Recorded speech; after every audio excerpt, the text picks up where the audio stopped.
Hi there, it's Asia. In this video, I'll show you a strategy that can help you find answers to IELTS reading questions more quickly, and as a result, answer more questions correctly. Many years ago, this strategy helped me achieve a Band 8 score in IELTS reading, even though I couldn't understand a fair deal of what I was reading. So I think it can help you too. I'll tell you about the strategy, and then we discuss how you can use it with different types of tasks. Just one question before we begin. Do you regularly watch my videos? If yes, please subscribe to this channel. It means the world to me. And now, let's get started. There are two main approaches to IELTS reading. The first is to read the passage and then answer the questions. The second is to answer questions as you're reading the passage for the first time. People who are fluent in English and can read fast can use any. But for those who aren't fluent yet, the second strategy can be much more beneficial. Here is what it involves. In IELTS reading, you can find answers to many questions in the same order as you see the questions. This means that you can read the first question and then read the text until you find the answer. Then read the next question, continue reading the passage until you find the next answer, and so on. In this case, you don't have to read all the passage attentively, which may take a lot of time. Instead, you read the question carefully and then you read quickly, ignoring things you don't understand perhaps, and just looking for that place where the answer is. Because you don't spend too much time trying to understand things which don't matter, you have more time to concentrate on sentences that do matter. I still remember one of the topics in my very first IELTS exam. It was about optics and how light is reflected by different surfaces. And I remember how difficult it was to understand some bits because I simply didn't know some key words. And I generally found the topic complex and confusing because I never liked physics. But I was still able to answer 35 questions in that test and got Band 8. The trick is that some types of questions come in order, as I was describing, but others don't. And you need to know which is which. Then, as soon as you see a task, you know what to do, and it saves you a lot of time. For this video, I've analyzed a number of official IELTS practice tests and will tell you which question types tend to come in order and which don't and what you should do then. Please note that there is no guarantee that your test will be exactly like that. But as far as I can see at the moment, the types of questions that come in order are missing words. This is one of the most common types of tasks in IELTS reading. The task reads, complete the notes below, choose one word only, and then you see gaps, which you need to fill in with the missing words from the passage. The task may look slightly differently. You may need to complete the table below or complete a summary. Whatever it is, as soon as you see these gaps, you know that you need to find some missing words.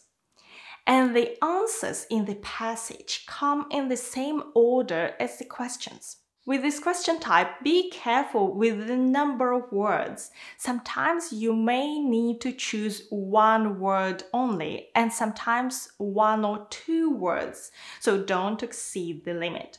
The second question type that comes in order is the notorious true, false, not given, which is used in every test.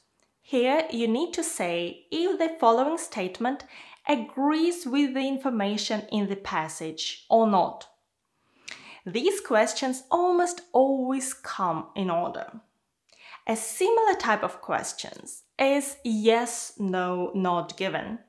Here you need to say if the following statements agree with the claims of the writer. So these questions are about opinions and not information like true, false, not given, but generally they're very similar. And in most cases, the answers do come in order. Occasionally, when you get this task at the very end of your reading section, they may not, but in other instances, they do.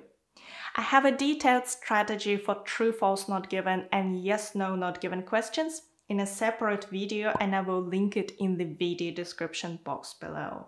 By the way, don't worry about writing anything down. If you go to my Telegram channel, you can download the images with all the question types that come in order and that don't come in order and use them for your reference later. The channel is called Fast Track IELTS, and if you search for the hashtag FT10, you get straight to these images.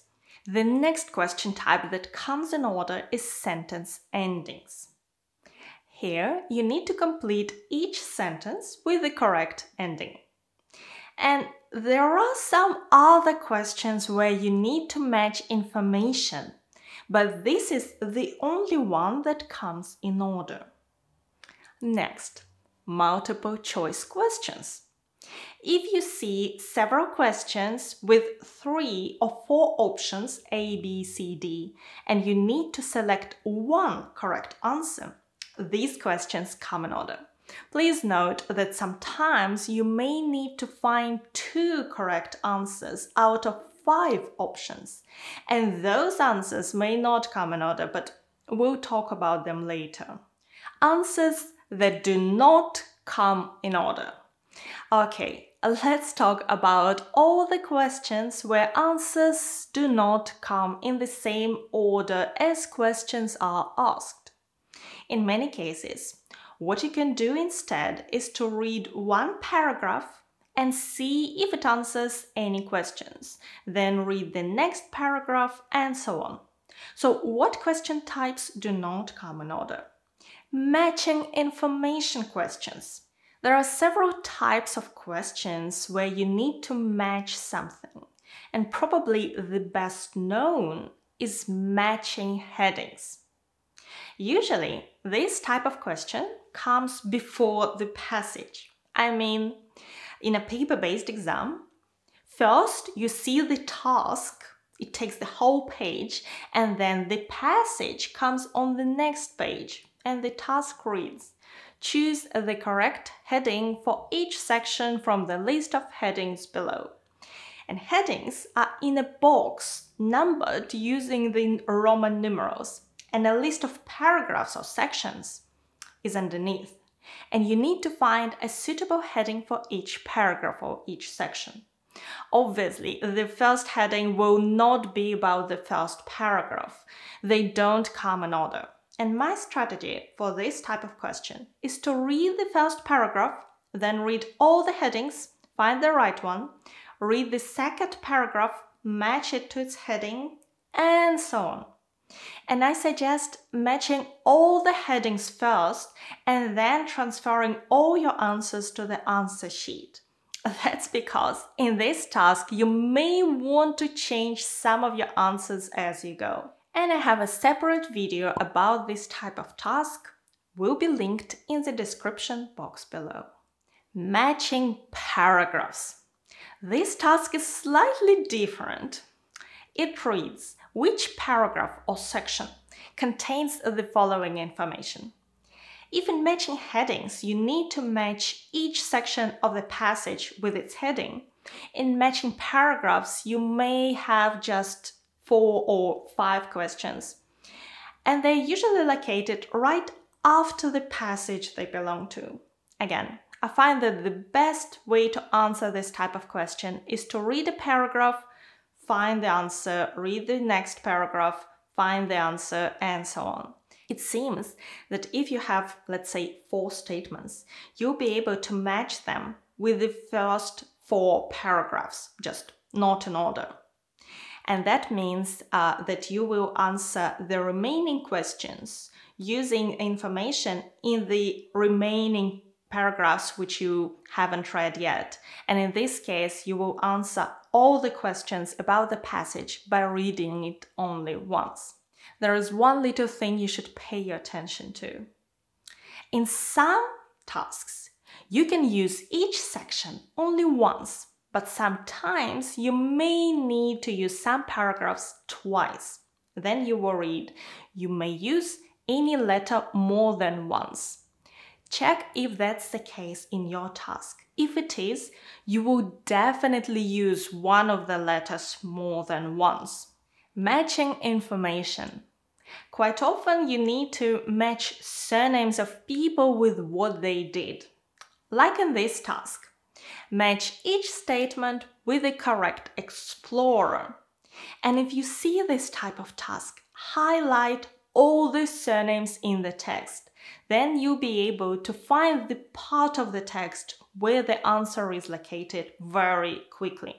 Actually, you can read about the explorers in the text in the same order as you can find their surnames on the list. So Hardy is first, but he's not on the list at all. But then we have Peter Fleming, Ren, Chris, Robin, and finally Wilfred. So statements are not in order, of course. Read information about one explorer and then match it with the correct statement. Read information about the next explorer and so on. To summarize, matching headings, matching paragraphs, and matching information do not come in order. However, matching sentence endings usually does.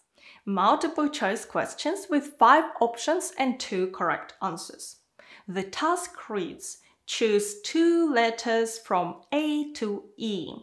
And here you'll see 5 options. 2 are correct. And some of these come in order and some don't, and it really varies. Questions at the end of the reading test usually don't come in order. If you have a couple of questions at the very end of your reading test, they usually don't come in order, whatever type of questions you may find there. The last few questions are usually the trickiest, and it's just one more way to make it more difficult for you. If you see yes, no, not given questions about the last passage, particularly at the end, then they usually don't come in order either.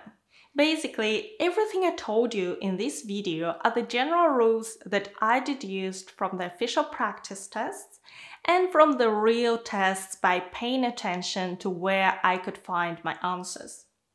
There is no guarantee that your tasks will be built in this exact way.